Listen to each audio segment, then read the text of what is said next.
Program does not necessarily reflect the opinions and viewpoints of the staff and management of this station. Welcome to the wonderful world of seniors, the best of all worlds. You now have the time, resources, and ability to enjoy what you have worked for all your life. So let's explore the many possibilities available to seniors on Senior World Radio. Senior World Radio is your source for senior citizens-related topics, information, and entertainment. Now, here is your host of Senior World Radio, Glenn Howard. Welcome to Senior World Radio. It's so good to have you joining us today. We've got a guest I think you're going to enjoy. I met a gentleman here a while back. I was visiting with the church.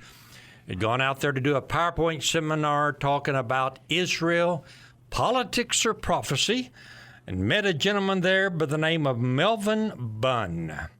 Melvin Bunn, I found out, is a retired Army Ranger. He also happens to be a black man who has had some interesting experiences in the military as a black Army Ranger. He started telling me a story, and I said, hey, that's interesting. Why don't you come on the show? Let's share that story with some of our people, because I think they'll enjoy it. Melvin, welcome to the show. So good to have you with me today. Thank you for having me, Glenn. It's a pleasure to be here. Really enjoyed what you had to say the other night in the lesson at the church. I had a good time with you and fellowship with you. And I believe, just like you, everybody has a story, and I just happen to have one of them. Well, I truly am very interested in Israel, of course, as all of our listeners know. That's the reason why I have that big map of Israel, 15 feet wide, 30 feet long.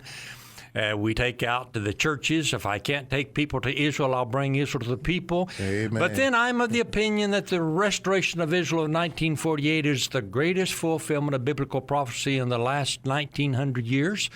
So it's a lot of fun talking about that. But when I was visiting with you, you were talking about being a black Army Ranger sergeant in the military. Some of the experiences were so interesting. But before we get into it, let's talk just a little bit about Melvin Bunn. Melvin, are you married? Yes, sir.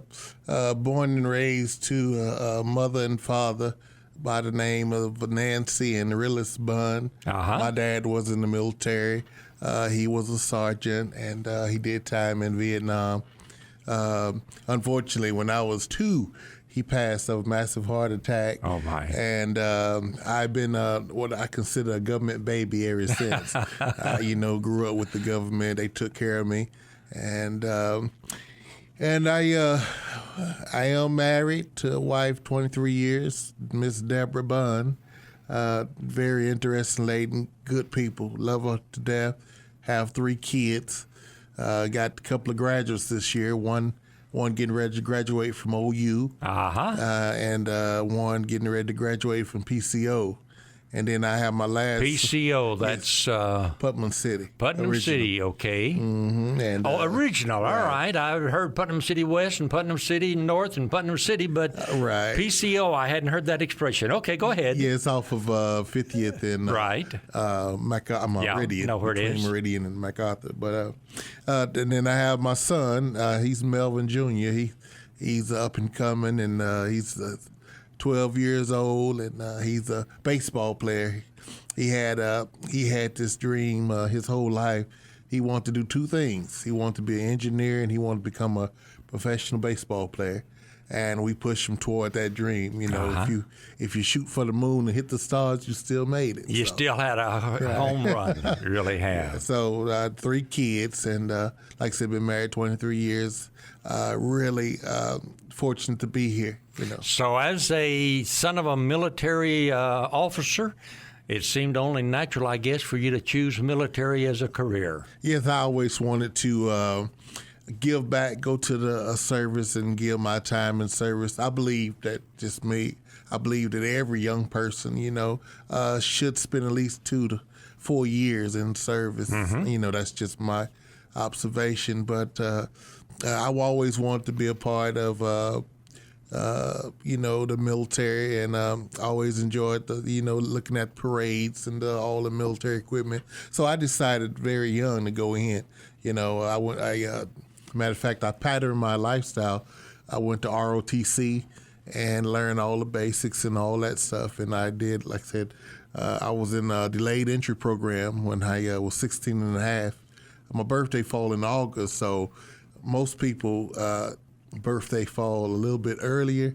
So most people graduate when they're 18. I just happened to graduate when I was 17, and I turned 18 after that year that I graduated.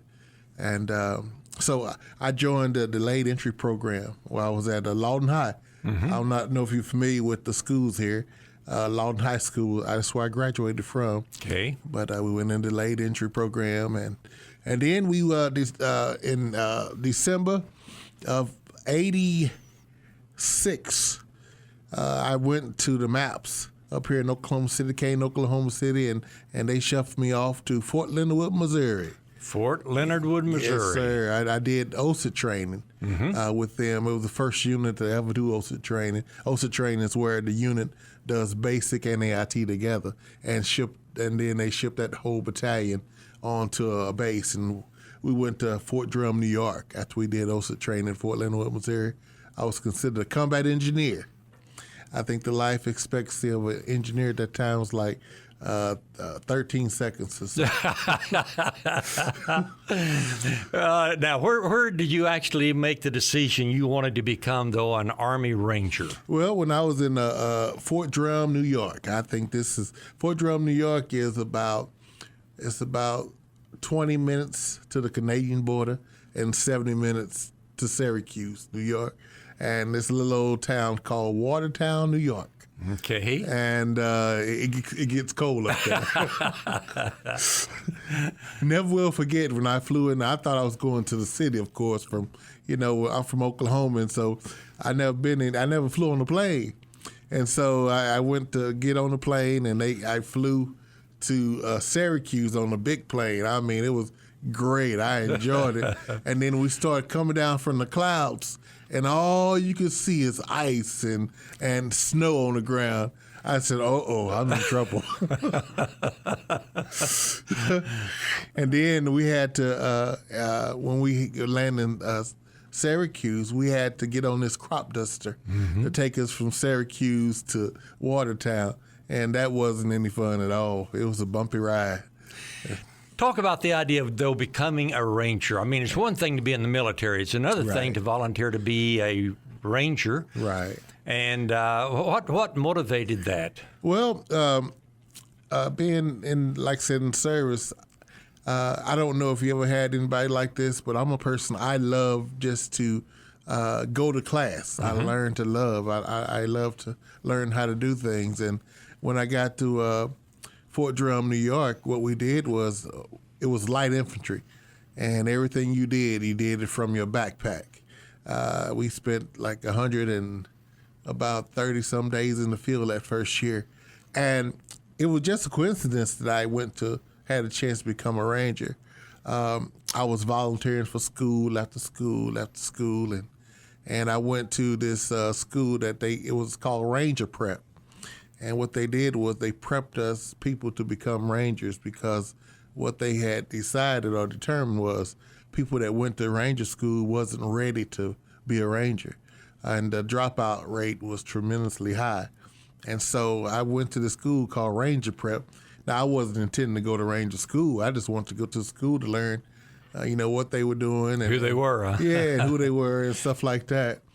And just so happened, the guy that was supposed to go to ranger school, he went down for 2 weeks, and he was sent back home. And they needed somebody else to go down to take his spot. And I was next in line. I just so happened to be the next person who had the prep school. And they sent me down to Fort Benning, Georgia. And I went down there and was able to go through the ranger training. Now, as a black man, how was it different for you than it was for most of the people who were going to the ranger program? Well, it really wasn't different per se. Because that was back in the 80s, and segregation was this, although certainly we were not back in the days of the 50s. I'm an old man. I go back way back. I remember, in fact, I was working at John A. Brown's back in 1958 when they had the first sit-ins to to try to integrate the dining room downstairs. All of that demonstration was taking place, and many experiences that I had back in those days that I very well remember. But even in the 80s, the nation was not colorblind the way they are today. How did that impact you? Well, when I just share this with you, in Ranger School, they really are colorblind. They don't have no respect to person. You're gonna get dogged out whether you're red, yellow, black, or white. What they designed to do in the Ranger School is to weed out the weakest link. And I found out there's 4 phases in Ranger School. When I got down there, one thing that's vividly on my mind is this humongous rock, and it's big, and it got footprints up on the rock. And the first thing you did when you looked at that rock, and everybody was wondering, why is that rock there with footprints? Found out later on, you put your feet up there, you do push-ups off that rock. But the Ranger School is big on mental, physical conditioning, and they designed to weed people out. They don't care nothing about your color. Matter of fact, I had my upper body was really weak when I got there, and every day before we did chow call, you would have to run and you had to do 10 pull-ups. And I had the hardest time doing those 10 pull-ups, about 2 weeks, but I learned real quick. You had to adjust quick and make it happen. And if you didn't get those pull-ups done, you wouldn't eat to the end of the line. And the person at the end of the line, if you had to beat the first person at the beginning of the line finish, because when the first person who ever ate, when they finished, chow was over. We had to run like 250 people through there, 300 people. So out of your class, how many of the members of the class actually completed it? How many washed out? Do you remember? I don't remember per chance, but I know the ratio is really high. There are 4 phases, and in phase 1, they tried to really weed out the weakest link through. They do phase 1 is mainly like hand-to-hand combat, running, navigation, and they put your body through all these physical determinants. And I've literally seen when you say a bucket load of people quit at one time. We're running down the street and they have this basically a dump truck following us. And then you got these Rangers that already been through it. They running beside you. Said, "Don't you want to quit? There's a truck right there. You can get some coffee." Hey, I'm Glenn Howard, talking with Melvin Bunn, who is a retired Army Ranger, and is telling his story. We got to take a break. We're going to be coming right back, so please stay right here with me. You're nobody till somebody loves you. You're nobody till somebody cares. Have you ever had a problem, but it seemed like there was no one who could help? You spent hours calling around, being referred from one place to the next. Well, not anymore. I want to tell you about a free and easy-to-use service in Oklahoma. 211 is a simple 3-digit phone number to get help or to give help when you don't know where to turn. Dialing 211 only takes a minute, and you are connected with a caring Oklahoman who will help you find the assistance you've been looking for. With access to over 13,000 programs, Heartline 211 can connect you to local resources for many different needs, including health care, food, counseling, rent assistance, disability assistance, job services, and much more. 211 is a service of Heartline, a United Way partner agency. 211, the right first call to get help or give help 24 hours a day. Hi, my name's Jason Ledlow, president of UT Phone, the ultimate telephone service. We're proud to be a sponsor of Senior World Radio with Glenn Howard. UT Phone is dedicated to providing Oklahomans affordable telephone service all across our great state. We have Lifeline home phone service starting at just $1.95. That's right, just $1.95, and most of Oklahoma's seniors qualify for this reduced home phone service. They get to keep their old home phone number, and it even includes long distance. Another great feature of UT Phone's customers really like is that it includes repair service. That's right, any repairs at no additional charge. With many telephone services charging $40 to $50 per month, it makes sense to switch your service to UT Phone. This service is a federal program that is provided through the Universal Service Fund. There is only one per household, so make it UT Phone's home phone service for $1.95. Give us a call at 800-996-0098. Again, call 800-996-0098.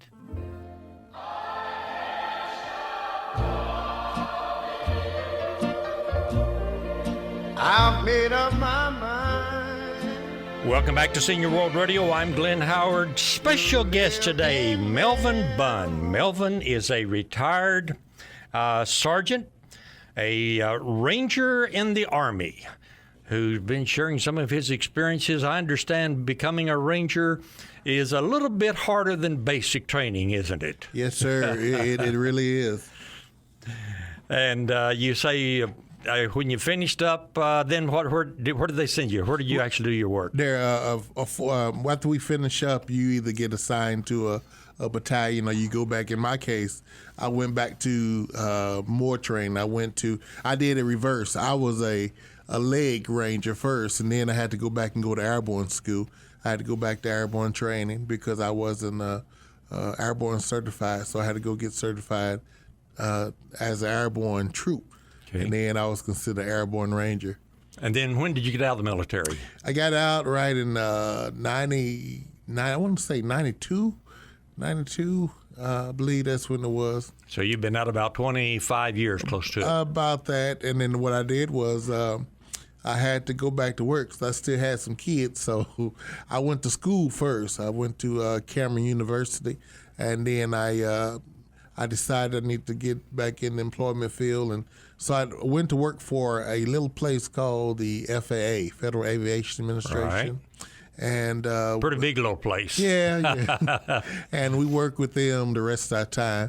Of course, I bought my military time back, so I got 25 years in when I officially retired. Uh-huh.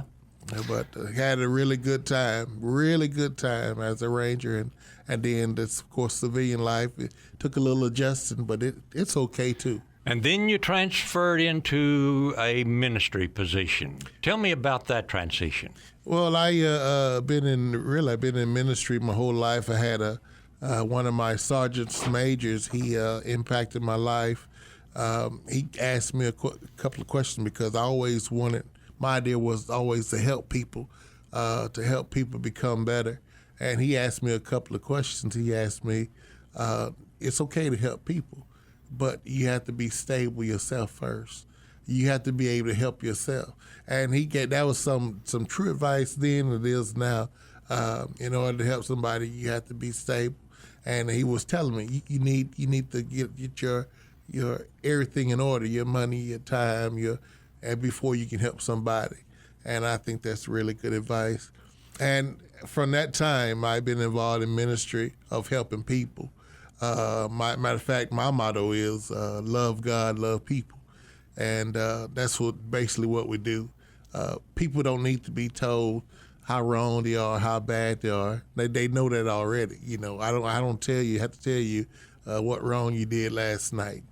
But I can share how to become better. And that's what I believe. So what we did was we're in the process right now of actually starting a church. It's called PPIC, Petrol Praise International Church. And what we're doing is we're gathering people together right now, establishing core groups. And our entire mission, our entire goal is to help people become better. I'm assuming, Melvin, that you were raised in a Christian home and also provided a Christian home for your kids. In ministry, one of the real tragedies is that the American home has so broken down. The number of children born out of wedlock, the number of kids without a father. As a minister, having come from a military background, how do you view that? How do you relate to it? What do you do about it? Well, I work with a lot of organizations as well. One in particular is with Pastor Phil Larson, and he have a group that works with called Dad's University. Dad's University. Dad's University, and what he does, and I'm a part of his team, we work with men to try to help them become better dads. And like you said, the moral decline of families have decreased over probably a couple of decades now. And what we view as a traditional home is not traditional home anymore. Most of the time when you say family, there's a grandmother raising her grandkids because the dad is in the penal institution and the mother's strung out on drugs. And so we don't have what we call traditional family anymore. And what I believe we can do as a community, it's going to take more than just one person like myself. It's going to take a community to come together and start helping these kids become better.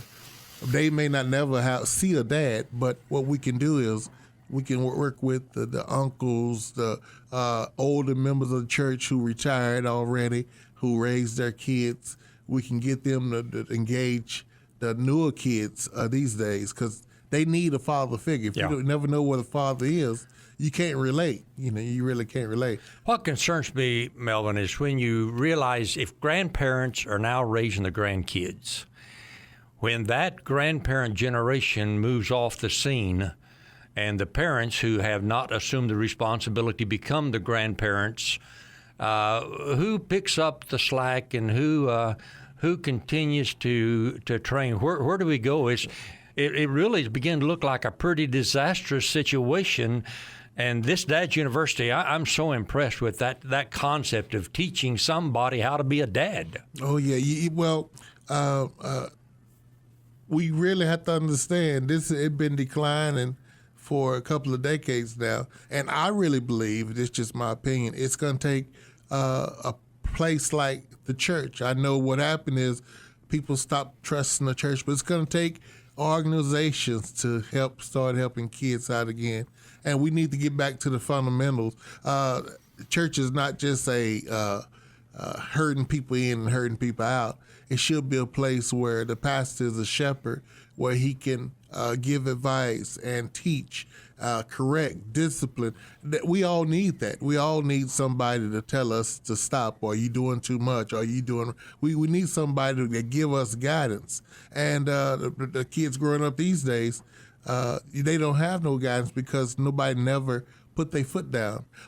And I emphasize, it has to be an organization like a church to help these kids go from one level to the next. If not, what's going to happen? We're going to have just continued decline in our society, and we don't want that. So somebody has to get involved, and I believe it starts with us. Individually, it starts with me. It starts with you, people who have a voice that get things going. Tell me a little bit more about this Dad's University. What age do guys come into that? How long do they stay? What's the program like? Anybody that can influence another kid could be considered a dad. That's what we say. If you're 17 and you have a younger brother and sister, and they look up to you, and you could be considered a dad. So what we try to do is get anybody that can be influenced inside the Dad's University, and what we do is teach them real life skills on how to become a dad. For example, and a lot of people, as a dad, never heard their dad say, "I love you." Yeah. So what we try to do is we try to get the people that influence other kids to start sharing with them, "Hey, I'm concerned about you. I love you." And if we start doing that, it opened up ways of communication.